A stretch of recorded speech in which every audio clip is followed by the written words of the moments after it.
And also on the same vein,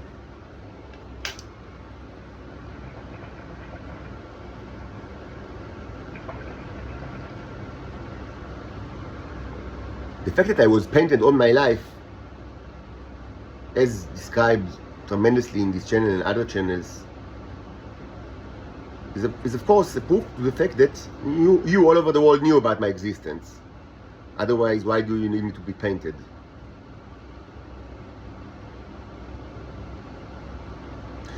And interestingly, part of this painting, but the painting project was not only limited to portraying me as I don't know even what, but something, of course, something that relates to sexual actions. I don't know, pedophilia, homosexuality, bestiality, rape of females, maybe all of the above. But it was not limited to it. Obviously, they also portrayed me as an imbecile, a person that cannot understand the world and cannot act independently and always requires guardians.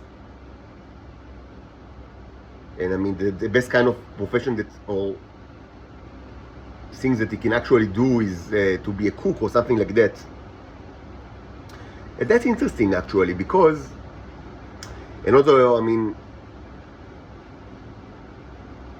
we mentioned Yossi Yerushalmi recently.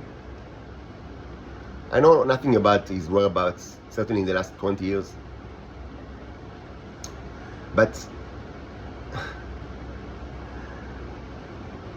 as I understand, he has some kind of importance within the intelligence services of this world. Maybe the Americans, maybe the Iranians, maybe the Israelis. Probably the Iranians. Why?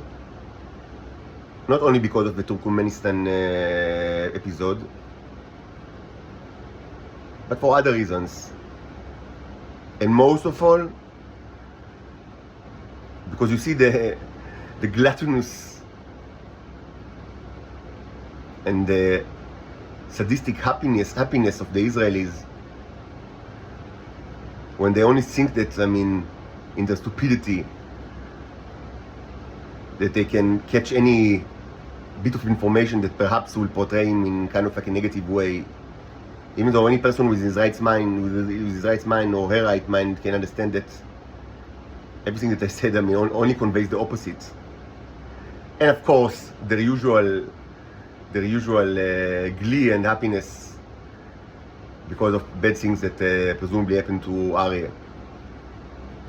Things that actually I'm not aware of, but I can only deduce that they happened. Of course, after the Israelis tortured him all his life, because that's what they do to all of us, to all the children of Dune. So this kind of happiness, I mean, suggests that it relates to an enemy intelligence service. But I'm not even certain about it.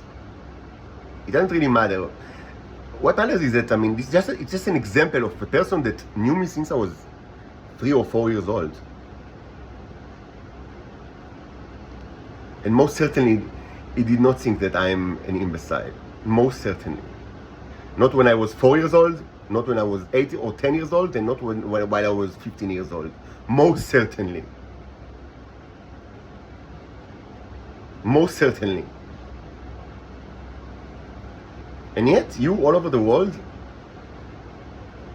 accepted the theory that not only I'm kind of like a sexual beast or a sexual pervert, but also an imbecile of extremely low intelligence that cannot understand the world and can only be a cook or something like that, if at all.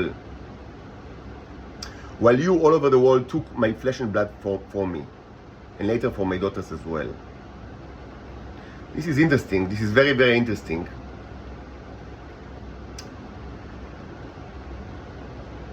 You owe me, all of you,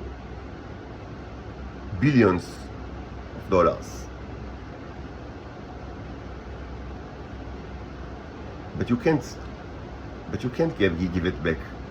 Not because you don't have the money, or even not because you don't want to. The reason why you cannot repay your debt is because I am a slave. And slaves cannot have money because they are property themselves. You need to release me and the other prisoners from the Nazi prison. And the only way to do it is by force. You need to destroy the state of Israel. And any moment that is spent for the movement of the mouth and the tongue is another moment closer to the end of humanity. The weapons are already above you. You just need to open your eyes. They are not here to be some kind of like fireworks show for you. They are here to destroy all humans, to kill all humans. And the clock is ticking.